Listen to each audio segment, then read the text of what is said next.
when you get a clear call, you don't have a problem in making decisions. If you know that what you are doing is what God has called you to do.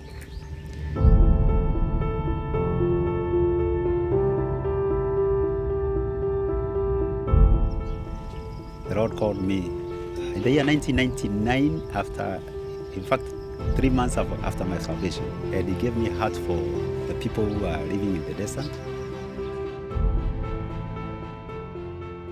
We spoke to Elias and interviewed him in 2015 when we were in Isiolo, and he was just a man who struck us as being so determined to make a difference. Among the unleashed people groups, there are challenges. You'll find challenges ranging from malnutrition, lack of education, lack of water, infrastructure, schools, all those things, even food.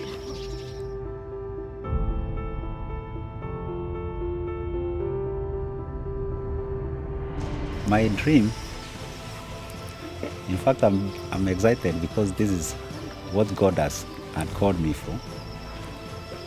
My dream is to coordinate missions and plant churches. Coordinate missions and plant churches, especially in the unleashed communities. Not only in Marsabit, but even in other parts like in the coastal area, even the northeastern.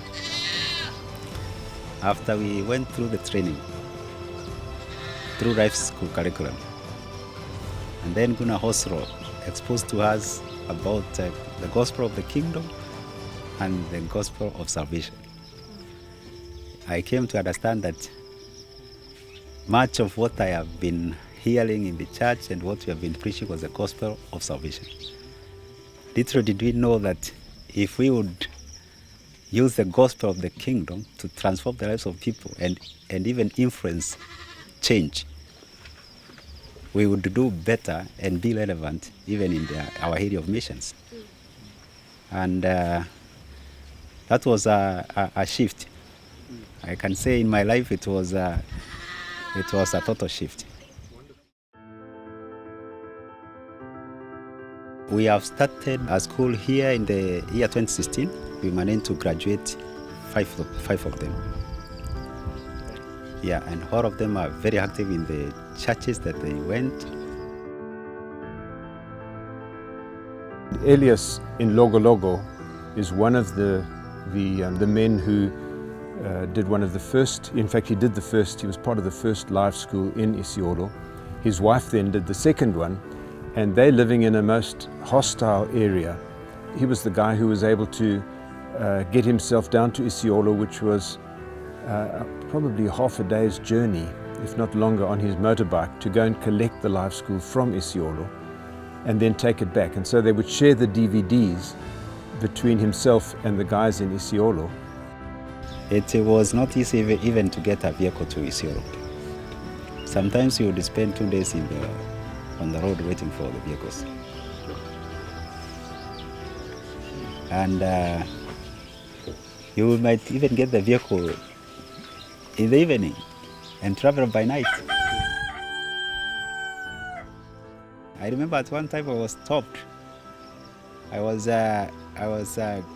coming this side using a Land Cruiser from an NGO, and we were stopped on the road. We were told to come out of the vehicles and to lie down. So it was not an easy experience.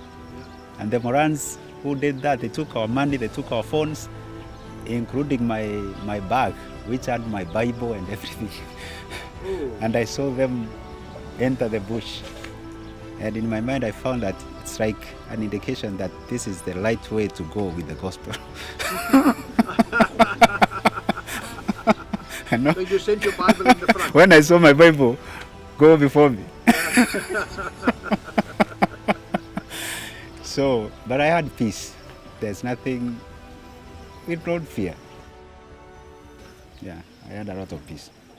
I think One of the things that really moved us was the fact that there was somebody who was prepared to sacrifice enormously to get the life school operative in an area where there was nothing and where things were very difficult. When I went to the mission school, I was convinced that this is the right tool for us to do missions. Elias, in his capacity as a real kingdom man, with his gardening and his projects and things that he's doing there, is making a massive impact, I think, and it bodes well for the future. Water is a very critical issue in the desert climate. In fact, when you supply water to people, it's like you have touched their heart, because that is their area of need. So water can be an entry point to these unleashed people groups.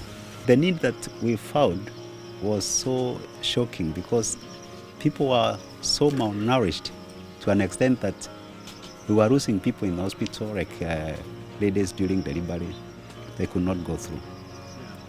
So we decided to focus much on assisting the community in accessing our food they need.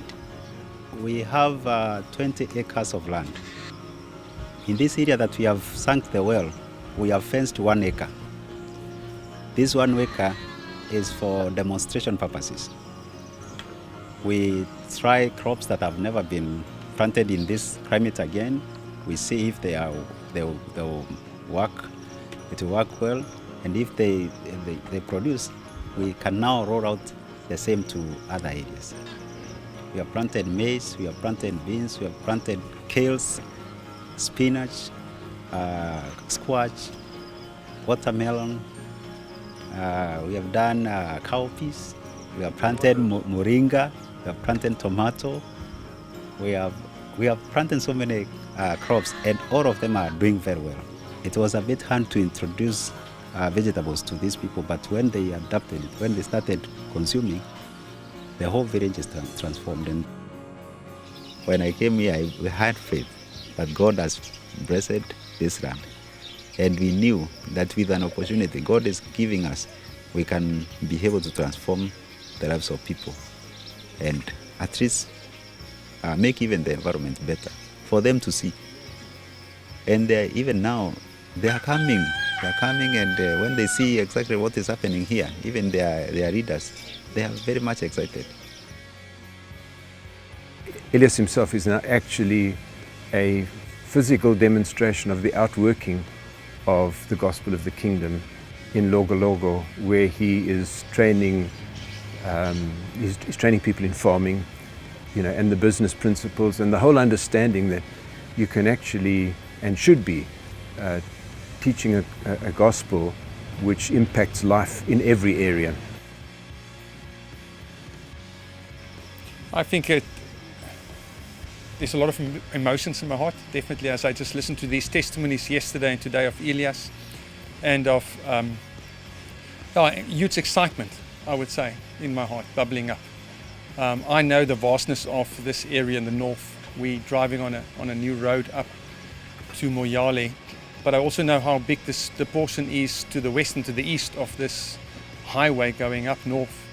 And it's exciting for me is to know that faithful people, that Elias and others that we've spoken to, they're faithful with little, but they have the potential to take the units, the life school, into the areas where there is no good roads, where there is no electricity, to the oases in the desert where the nomads are coming.